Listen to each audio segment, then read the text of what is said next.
এবং সেই নরক যন্ত্রণা থেকে কে মুক্তি দিলেন? আমাদের মাননীয় প্রধানমন্ত্রী নরেন্দ্র মোদীজি আমাদের মুক্তি দিয়েছেন। মানুষ বিশ্বাস করেছেন, আস্থা রেখেছেন।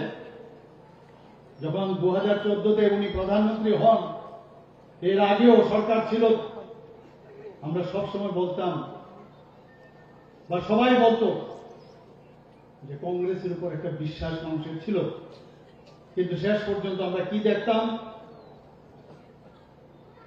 দিল্লিতে দোস্তি আর এখানে কুস্তি, এই কথাই আমরা জানতাম। আর এখন তো পুরো পরিষ্কার হয়ে গেল। দুঃখ লাগে, রক্তমাখা হাতে কংগ্রেস দল এখন হাত মিলিয়েছে। অদ্ভুত অদ্ভুত এক অবস্থা। কারণ ওদের পায়ের নিচে মাটি আর এখন নেই। আমি গত বিধানসভায় এদের 3 জন এমএলএ ছিল, এখনো আছে 3 জন। আমি আমার বক্তব্যে ওনাদেরকে জিজ্ঞেস করলাম, আপনাদের লজ্জা নেই? এদের সাথে শেষ পর্যন্ত আপনারা হাত মিলিয়েছেন। উপরে গিয়ে কি উত্তর দেবেন? যারা শহীদ হয়েছে, আজকে 26 জন কল্যাণ করে যারা শহীদ হয়েছে, তাদেরকে কি আপনারা তাদের কি আপনারা উত্তর দেবেন? সেখানে আপনারা লজ্জা করে না?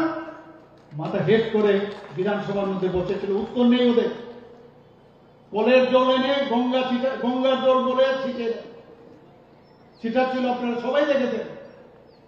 অদ্ভুত, বিধানসভাকে কুলুষিত এবং কলঙ্কময় করে দিয়েছে এই কংগ্রেস এতদিন ধরে। আজকে বিধানসভার মধ্যে আমরা কারা যায়? কাদেরকে আপনারা পাঠান যে আমাদের কথা শোনানোর জন্য যান? ওখানে আইন তৈরি হয়, আইন তৈরি করার জন্য। কিন্তু আমরা কি দেখছিলাম? গঙ্গা জল ছিটাইছে, কেউ একটা চতুষ্পদ প্রাণীর কথা বলে। আমি বলছিলাম চতুষ্পদ প্রাণীর কথা আপনি বলছেন, কিন্তু একবার ভাবুন, এই চতুষ্পদ প্রাণী একটা লেজ আছে, সেই লেজ কিন্তু কখনো সোজা হয় না। অর্থাৎ আপনাদেরও লেজ কখনো সোজা হবে না। আমাকে অনেকে বলে আপনার এই ভাষা হয়তো উনি বুঝবেন না বা ওনারা বুঝেন না। আমি এইভাবেই বলি, বুঝলে বুঝো, না বুঝলে নেই। কারণ যাদের জন্য বুঝানোর দরকার, আমার মা বোনেরা এখানে উপস্থিত আছে, সারা ত্রিপুরাবাসী সব বুঝে, কে কি সব জানে। এতদিন ধরে আমরা দেখেছি বিটিন এটিন শুনতে শুনতে কান ঝালাপালা, এতক্ষণ কনফার্ম হয়ে গেলাম। অদ্ভুত। গত ইলেকশনে দুঃখ হয় যে কংগ্রেসের যে ভবন, কংগ্রেস ভবন বা ওদের যে আপনার ইলেকশনের যে ঘর বানিয়েছিল, সেখান থেকে সিপিএম এর ফ্ল্যাগ দেবে, আর সিপিএম এর ঘর থেকে কংগ্রেসের ফ্ল্যাগ দেবে, সেটাও দেখতে হবে। আমি বিধানসভায় ওনাদেরকে জিজ্ঞেস করলাম যে কি নিয়ে যাবেন। এখনো আমরা দেখি বিভিন্ন জায়গায়, আগে দেখতাম কংগ্রেসের বাড়িঘর অগ্নিসংযোগ, ধর্ষণ, খুন, সন্ত্রাস, এবং ইলেকশনের পর আমরা দেখতাম সাইলেন্ট বাস্ক। আপনারা দেখেননি? আগুন, অগ্নিসংযোগ, এটা যেন আমাদের কাছে সবসময় আমরা দেখতাম। আর সবসময় ভাবতাম এইবার কংগ্রেস চলে আসবে। দু চারটি জায়গায় খালি ওরা সিট ছেড়ে দিত, আর বাকি শহর ভিত্তিক ওদের পার্টি ছিল। কংগ্রেস মানে একটা উচ্ছৃঙ্খল পার্টি। তালা ঝুলিয়ে পকেটের মধ্যে তালা রাখে, কখন কোন পার্টির অফিস বন্ধ করে দেবে, এই ব্যবস্থা ওদের কালচার। মানুষ কংগ্রেসের চিন্তা ভাবনার থেকে বেরিয়ে তারপর সবাই এসে এই ভারতীয় জনতা পার্টির এই পতাকা তোলে সবাই সামিল হয়েছে। মানুষ দেখেছে এদের দিয়ে হবে না, আর বলতে দ্বিধা নেই। ওরাও কিন্তু ভেবেছিল যে না, আবার হবে না, এসেছিল আমাদের পার্টিতে। আমি বারবার ওনাদেরকে বলেছিলাম যে অনেকটা আটশোলার যে ওই, আমি তো বায়োলজির স্টুডেন্ট, আবার সে আটশোলার যে জীবন চক্র, একবার কংগ্রেস, একবার তৃণমূল, একবার বিজেপি, আবার তৃণমূল, আবার কংগ্রেস, এদের এইভাবেই জীবনযাত্রা, এদের জীবন প্রণালী চলতে থাকে। এখন আবার চলে গেছে, কোনো লাভ হয়নি বিজেপিতে এসে, কারণ প্রকৃতপক্ষে ওরা বিজেপি হতে পারেনি। বিজেপি এরকম হয় না, বিজেপি সন্ত্রাসে বিশ্বাস করে না, বিজেপি পয়সা কামানোর জায়গা না। কারণ এই সিপিএম সেটা জানে যে এই কয়েকজন নেতা যাদের মাধ্যমে, আমার এখনো সেই ডায়লগ বা এই যে কথাটা এখনো মনে আছে, আমাদের স্বর্গীয় যিনি আমাদের সুকুমার সেনগুপ্ত দ্বিতীয় মুখ্যমন্ত্রী এবং আমাদের ত্রিপুরার যখন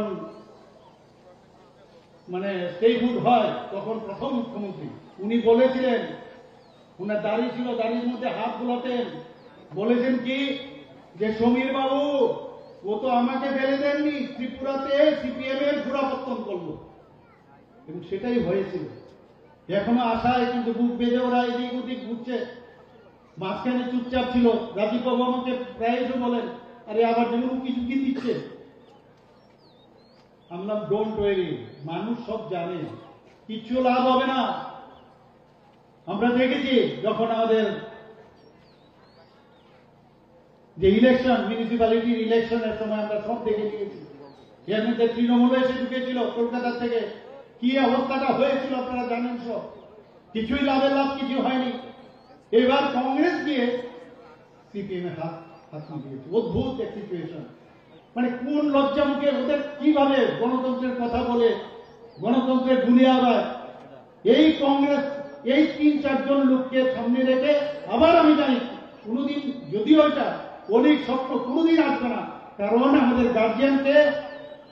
গার্জিয়ান হচ্ছে আমাদের মাননীয় প্রধানমন্ত্রী নরেন্দ্র মোদীজি, যিনি সবসময় বলেন গ্যারান্টি, আমি গ্যারান্টি দিচ্ছি মানুষকে কিভাবে মানুষের জন্য কাজ করতে হয়, তার গ্যারান্টি আমি নরেন্দ্র মোদীজি বারবার বলেন।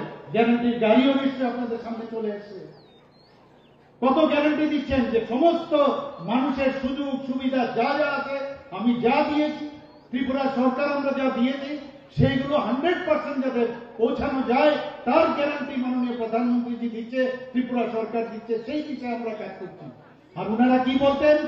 খুন করার গ্যারান্টি ওনারা দেন।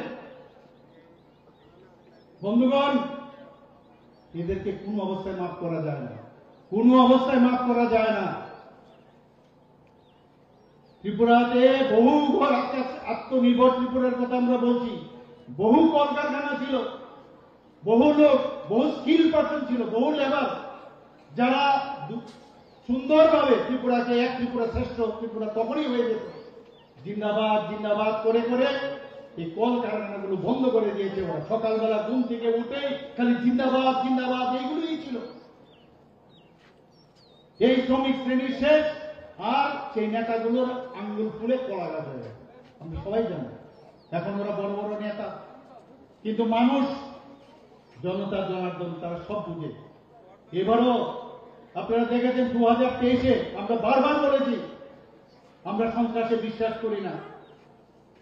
আমাদের চানমোহন ত্রিপুরার কথা আজকে আমাদের স্মরণ করতে হয়, আমাদের সামহরি শর্মার কথা আমাদের চিন্তা করতে হয়, আমাদের ঋষিকান্ত চাকমা তাদের কথা আমাদের মনে হয় আজকের দিনে। সমস্ত জায়গায় ভারতীয় জনতা পার্টির যে শহীদ হয়েছেন, আজকে 26 জন শহীদের সাথে সাথে শহীদের যদি আমরা তালিকা বলতে থাকি তাহলে 365 ডেজ চলে যাবে। যেখানে যান খালি মৃতের সংখ্যা। এবার 2023-এ আমি যা শুনলাম বহু জায়গার মধ্যে নাকি কবর খুলে রেখেছিল, 1, 2, 3 করে ওরা অলরেডি লিস্ট বানিয়ে দিয়েছিল যে সবাইকে নাকি কবর, জ্যান্ত কবর দেবে। এই ঘটনা আমাদের সবাই জানা, কিন্তু আমরা সবাই মিলে তার প্রতিরোধ করলাম। প্রতিরোধ যে বুলেটের মাধ্যমে 26 জন আমাদের এই কল্যাণপুরে যাদেরকে খুন করা হয়েছে, বুলেটের জবাব আপনারা ব্যালটে দিয়েছেন, সেটা আজকে তালিকা আমি বলতে পারবো। অনেকে বলছেন যে চলে আসবে, ঠিক হয়ে গেছে, কে কোন ডিপার্টমেন্ট নেবে সেটাও ঠিক হয়ে গেছে। আমি যখন সেই সেক্রেটারিতে ছিলাম আমি নিশ্চিন্ত ছিলাম। ক্যাবিনেটে আমি বারবার বলতাম, অনেক ডিসিশন আমাকে বলতো যে এবারের এই ডিসিশনটা আমরা নিয়ে নেই, আমি কোনো দরকার নেই এর পরের বার। আমার মনে আছে যখন আমরা আমাদের ক্যাবিনেট হয়, আমার এক মন্ত্রী বাহাদুর উনি বলছেন যে আপনার এত কনফিডেন্স কোত্থেকে, আপনি কি করে বলেন যে সেকেন্ড বিধানসভাতে আপনি এগুলো আপনি পাস করাবেন। আমরা এটা অন্তরাত্মা বলে, কারণ আমরা সেবাই সংগঠন করি, সেবার মাধ্যমে আমরা মানুষের সাথে থাকতে চাই, খুন করে আমরা থাকতে চাই না। এবং তার প্রমাণ 2023-এ ত্রিপুরার ইতিহাসে কোনোদিন এরকম হয়নি যে বিনা সন্ত্রাসে একটা নির্বাচন ত্রিপুরাতে হতে পারে, সেটা আমরা করে দেখিয়েছি। আমাদের মাননীয় সভাপতিজিকে বারবার আমরা বলতাম, উনিও বারবার বলেছেন যে আমরা কোথাও কোনো সন্ত্রাস না করে এবার দেখবো। অনেকে আমাকে বলছেন যারে তো অনেক দিনের 35 বছরের এই কালচার এখানে চলে এসছে, কিভাবে বুথ ক্যাপচার করতে হয় সেভাবে যদি আমরা না করি তাহলে জিততে পারবো না। ডোন্ট ওয়ারি, হবে, কোনো হবে, আমরা এবার দেখিয়ে দেব। অনেকে বলছে না, কিন্তু কি হলো শেষ পর্যন্ত আপনারাই, ভারতীয় জনতা পার্টি এবং আইপিএফ এর সরকার আপনারা এনেছেন। গুন্ডামি করে, সন্ত্রাস করে, অগ্নিসংযোগ করে, দর্শন করে মানুষের মন পাওয়া যায় না, এবং আমরা সেটা প্রতিষ্ঠিত করেছি। যেখানে যেখানে কমিউনিস্টরা রাজত্ব করেছে সেখানে এই ধরনের সংস্কার এবং কালচার, ত্রিপুরা, পশ্চিমবঙ্গ এবং কেরল, কোথাও আমরা তো মধ্যপ্রদেশে আমি ছিলাম, আমি উত্তর প্রদেশেও আমি ছিলাম, বিহারেও ছিলাম, কিন্তু কোথাও তো এরকম সন্ত্রাস আমরা দেখিনি। অদ্ভুত এক সন্ত্রাসের রাজত্ব এখানে কায়েম করেছে। আমরা মানুষের সমর্থন চাই, মানুষের ঘরে ঘরে যেতে চাই। বারবার আমি বলছি যে কোনো অবস্থায় যারা সন্ত্রাসে, সেটা যদি আমাদের পার্টির লোক হয় তাকেও আমরা ছাড় দিই না, সেই কাজটাই আমরা করি। বন্ধুগণ, আমি আর বিশেষ কিছু বলছি না আজকে, শুধু একটা কথাই বলবো যে মাননীয় প্রধানমন্ত্রী যে আমাদের সাথে আছেন, আমাদের পার্টির যিনি নেতা সর্বভারতীয় সভাপতি জেপি নাড্ডাজি আছেন, আমাদের সাথে গৃহমন্ত্রী, যশস্বী গৃহমন্ত্রী, যিনি 2018 সালে উনি সর্বভারতীয় সভাপতি ছিলেন, উনাদের মতো আমাদের সে গার্জিয়ান আমাদের সাথে আছেন। আমাদের ভয়টা কোথায়? মানুষের জন্য আমরা কাজ করতে চাই, এবং সেই বিষয়ে আমরা ত্রিপুরাকে সামনের দিকে নিয়ে যাব, কিন্তু কোন রকম সন্ত্রাসে আমরা মদত দেব না। যারা সন্ত্রাসে মদত দেবে তাদেরকে ছাড়ও দেব না, এই কথাটা আপনাদের সামনে বললাম। একটা সুন্দর ত্রিপুরা আমরা গড়ব, সবাই মিলে একসাথে থাকবো, এক সংস্কার আমরা তৈরি করব, এই কথাগুলো বলে, এবং যারা আজকে এই দিনে 1996 সালে আজকের দিনে যারা শহীদ হয়েছেন এখানে, তাদের প্রতি আমি শ্রদ্ধা নিবেদন করছি। তাদের যারা ফ্যামিলির যারা মেম্বারসরা এখানে আছেন তাদের সাথে আমি